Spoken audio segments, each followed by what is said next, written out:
जय शिव शंभू। प्यारे भक्तों, 1 अगस्त 2025 यानी शुक्रवार को पड़ रही है अष्टमी तिथि। और मित्रों, यह वह तिथि है जो सावन मास में पड़ने वाली सबसे बड़ी तिथि है, क्योंकि यह सावन मास पड़ने वाली है और इसका बहुत ही बड़ा और विशेष महत्व होता है। पूज्य गुरु जी ने कहा है कि अगर कभी भी मौका लग जाए और सावन मास की अष्टमी तिथि को पड़ जाए तो आप लोगों को 3 तुलसी पत्ते वाला उपाय तो अवश्य ही करना चाहिए। इन दोनों का संयोग बहुत ही कम आता है। इसी के साथ में गुरु जी ने अपनी शिव पुराण कथा में बताया है कि इस दिन आपको एक 3 तुलसी पत्ते वाला उपाय तो आपको अवश्य ही करना चाहिए, क्योंकि ऐसा दिन पूरे साल में सिर्फ एक ही बार आता है। और मित्रों, आप सभी लोग जानते हो कि शुक्रवार का अगर सबसे बड़ा कोई उपाय है तो वह 3 तुलसी पत्ते वाला उपाय। तो मित्रों, सावन मास की अष्टमी के दिन आप लोगों को इस 3 तुलसी पत्ते वाला उपाय को जरूर करना है। बहुत सारे लोग होंगे जिन लोगों ने इस उपाय को ना किया हो, मतलब पूरा साल निकल गया, उन्होंने किसी भी दिन इस 3 तुलसी पत्ते वाला उपाय को ना किया हो। पर मित्रों, आपके पास एक आखिरी मौका बचा हुआ है, जो कि 1 अगस्त 2025 सावन मास की शुक्रवार के दिन है। इस दिन आप लोगों को इस वाले उपाय को जरूर कर लेना है। भले ही आपने पूरे महीने भर इस उपाय को ना किया हो, पर अगर आपने इस सावन मास के अष्टमी के दिन अगर इस वाले उपाय को कर लिया तो आपको इस उपाय को करने का वह फल मिलेगा जिसकी आपने कभी कल्पना भी नहीं करी होगी। इसीलिए आप लोग इस वाले उपाय को एक बार जरूर कर लेना है, ताकि आप लोगों के हाथ से यह मौका ना जा सके और आपको इस उपाय को करने का फल मिल सके। मित्रों, यह उपाय पंडित जी ने अपनी अभी की ही श्री शिव महापुराण की कथा में बताया है। जी, इस उपाय को आज हम आपको बहुत अच्छे से समझाने वाले हैं। इस वीडियो को देखने के बाद इस उपाय को समझने के लिए आपको कोई और वीडियो को देखने की जरूरत नहीं पड़ेगी। तो चलिए मित्रों, उपाय को शुरू करते हैं। देखिए, यह इस सावन मास के अष्टमी के दिन यह इतना खास होता है, इतना महत्वपूर्ण होता है। देखा गया है कभी कभी बड़े बड़े पूजा पाठ अनुष्ठान से जो मनोकामना पूर्ण नहीं होते, वह सावन मास की अष्टमी के दिन एक छोटे से उपाय करने से ही आपकी मनोकामना पूर्ण हो जाती है। और बहुत सारे लोगों ने इस उपाय को किया भी है और उनको इस उपाय को करने का फल भी जरूर मिला है। अगर आप लोग भी इस उपाय को करना चाहते हैं तो आप इस उपाय को पहले अच्छे से समझ लेना, सुन लेना। उसके बाद करना, आपको इस उपाय का फल जरूर मिलेगा। और इस उपाय को कर लेने से आपके घर में चाहे किसी भी प्रकार की दुख और समस्या क्यों ना चल रही हो, आपको उसका कारण भी नहीं पता है कि भाई यह समस्या किस कारण से चल रही है। उसका कुछ भी कारण हो सकता है, जैसे पितृदोष हो सकता है या किसी भी तरह का मंगल दोष भी हो सकता है।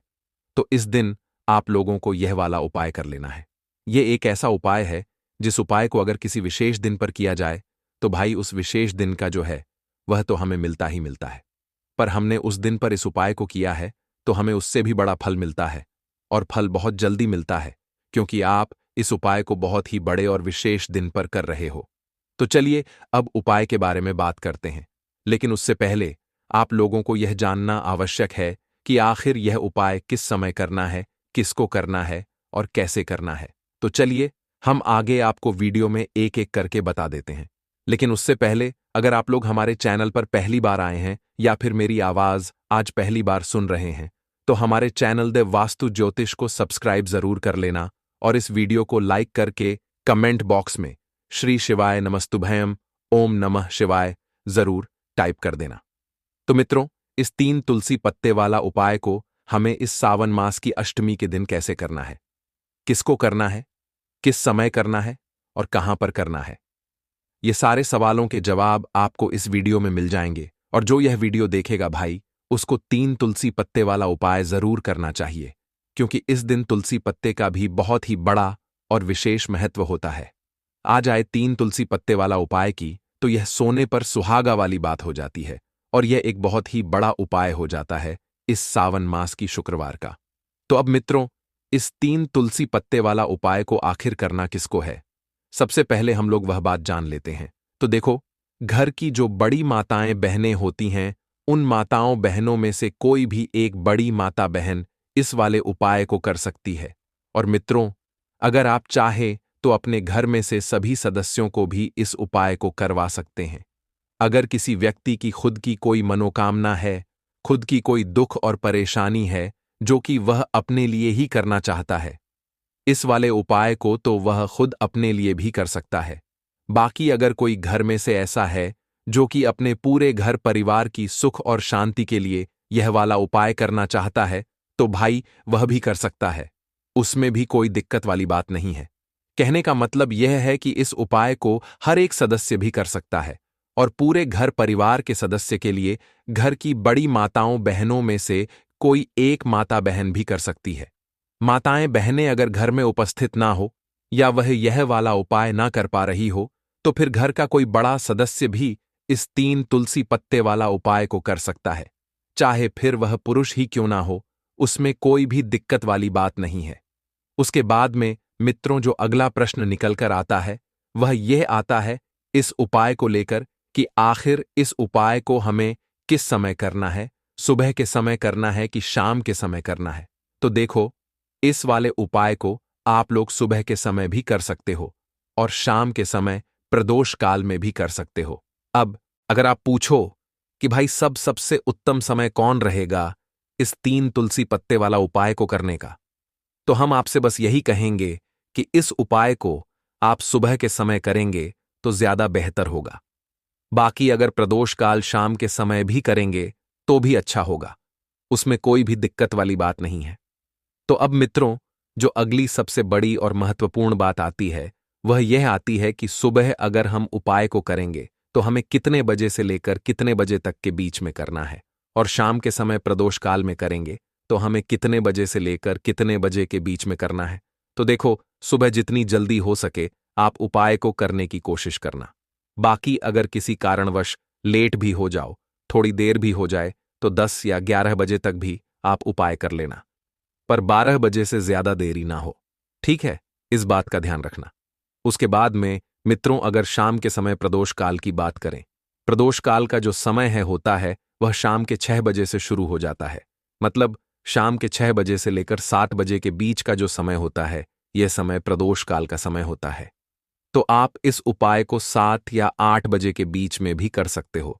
मतलब शाम के 6 बजे से रात 8 बजे के बीच में आप कभी भी इस वाले उपाय को कर सकते हो, उसमें कोई भी दिक्कत वाली बात नहीं है। तो देखो मित्रों, सबसे पहला उपाय देखिए आपको क्या करना है। देखिए, सावन मास के दिनों में विशेषकर भगवान शिव और माता पार्वती और विष्णु भगवान का पूजन किया जाता है। अब साथ ही साथ अष्टमी तिथि का दिन भी पड़ गया है, तो ऐसा समझ लीजिए आपके जीवन में धन भी आएगा, सुख भी आएगा, धन बढ़ेगा भी, और साथ ही साथ आपके जीवन के सारे संकटों को भगवान शिव जी दूर कर देंगे।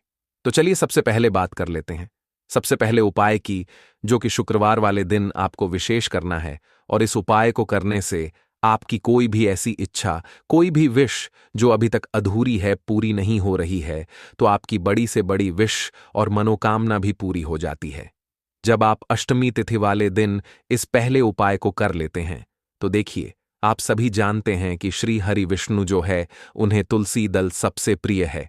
बिना तुलसी माता के श्री हरि विष्णु अधूरे हैं और बिना तुलसी पत्तों के श्री हरि विष्णु का भोग अधूरा है। अब श्री हरि विष्णु को प्रसन्न करके आप अपनी किसी भी मनोकामना को पूरा कर सकते हैं, क्योंकि श्री हरि विष्णु प्रसन्न हो गए तो आपकी कोई भी विश और इच्छा, मनोकामना अधूरी नहीं रहेंगी। देखिए, हम सभी के घरों में माता तुलसी का पौधा अवश्य ही होता है। तो देखिए, हमें तुलसी जी के पौधे से सबसे पहले तो 3 पत्ते तोड़ने हैं। देखो, अष्टमी वाले दिन आपको तुलसी के पत्ते नहीं तोड़ने हैं। तो देखिए, तुलसी जी के आपको 3 पत्ते तोड़ लेने हैं, और इन तुलसी जी के पत्तों को तोड़ने के बाद आपको 1 चुटकी हल्दी भी अपने साथ में लेनी है। हल्दी के अंदर आपको जल मिलाकर के पेस्ट के रूप में तैयार करना है, और इसी के साथ में आपको 1 दीपक भी लेना होगा। दीपक आप मिट्टी का भी ले सकते हैं, आटे का भी ले सकते हैं, और इस दीपक में आपको शुद्ध घी डाल करके इसमें आपको लंबी रुई की बाती का प्रयोग करना है। देखिए मित्रों, आपके पास है 3 तुलसी जी के पत्ते हैं। तो पहला जो तुलसी जी का पत्ता है उस पर आपको सबसे पहले तो जो आपने हल्दी ली है उसकी 1 बिंदी लगानी है।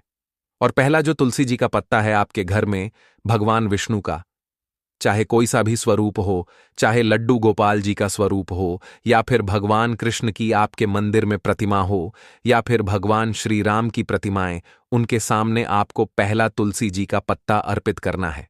अब देखिए मित्रों, आपके पास जो 2 तुलसी जी के पत्ते हैं और आपके पास जो एक दीपक है, इन्हें आपको लेकर के पहुंचना है। अपने ही घर में तुलसी जी के पौधे के पास में देखिए। सबसे पहले तो आपके पास जो 2 तुलसी जी के पत्ते हैं, उन पर भी आपको हल्दी की एक एक बिंदी लगानी है और उन दोनों ही तुलसी जी के पत्तों को आपको अपने घर में तुलसी जी के पौधे के वहां पर ही अर्पित कर देने हैं। और इस प्रकार से यह दोनों पत्ते भी तुलसी जी के पौधे के पास में अर्पित करने के बाद अंत में जो आपके पास एक लंबी बाती का दीपक है, इसे आपको तुलसी जी के पौधे के पास में ही प्रज्वलित कर देना है।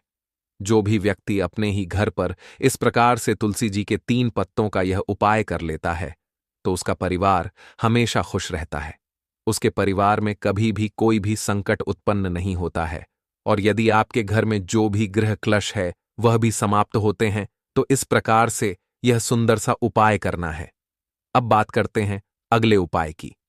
देखो, यदि आपके जीवन में आर्थिक संकट बहुत अधिक हो रहे हैं, धन की समस्या लगातार जीवन में बनी हुई है, 1 रुपयों को प्राप्त करने के लिए आपको बहुत अधिक मेहनत कर रहे हैं, तो आज रात्रि में सोने से पहले आपको हो यह एक चमत्कारी दीपक का उपाय अवश्य करना है। या फिर यदि आपका जो व्यापार है, बिजनेस है, दुकान है, वह अच्छे से नहीं चल पा रही है, तो आज रात्रि में इस विशेष दीपक का उपाय आपको अवश्य करना चाहिए। देखो मित्रों, दीपक हमारे घर में सभी नकारात्मक शक्ति को बाहर करता है। यह उपाय आपको साल में केवल 1 बार करने का ही मौका मिलता है। देखिए, इस उपाय के लिए आपको तुलसी जी की जो सूखी लकड़ी होती है, उसे ले लेना है। देखिए मित्रों, यदि आपके पास पुरानी तुलसी जी की लकड़ी है, तो उसे आप ले सकते हैं। मेन तुलसी जी जो लकड़ी है, वह सूखी हुई है, तो उसकी लकड़ी आप तोड़ करके इस्तेमाल कर सकते हैं। लेकिन आपको ध्यान रखना है कि सूर्यास्त से पहले पहले ही आपको यह जो तुलसी जी की लकड़ी है, इससे अवश्य ही तोड़ लेना है। तो इस उपाय के लिए आपको सबसे पहले तो एक मिट्टी का दीपक लेना होगा। चाहे तो आटे का दीपक भी ले सके, क्योंकि आटे का दीपक सभी दीपक में सर्वोत्तम माना गया है। इस दीपक के अंदर आपको शुद्ध घी का प्रयोग करना होगा और इससे दीपक के अंदर आपने जो तुलसी जी की लकड़ी ली है, उसे भी रख देना है। लेकिन यह जो तुलसी जी की लकड़ी है, इसमें आपको चारों तरफ अच्छे से घी लगा लेना है। देखिए, गुरुजी ने बताया है कि जो तुलसी जी की लकड़ी है, यदि आप उपाय करते हैं और बहुत ही शीघ्रता से जल जाती है, तो इसके लिए आपको एक कार्य करना है। आपको थोड़ी सी रुई ले लेनी है और उस रुई को आपने जो तुलसी जी की लकड़ी ली है, उस पर अच्छे से चारों तरफ लपेट देनी है। तुलसी जी की लकड़ी के ऊपर रुई लपेटने के बाद इसे आपको पूरा घी के अंदर डुबो लेना है।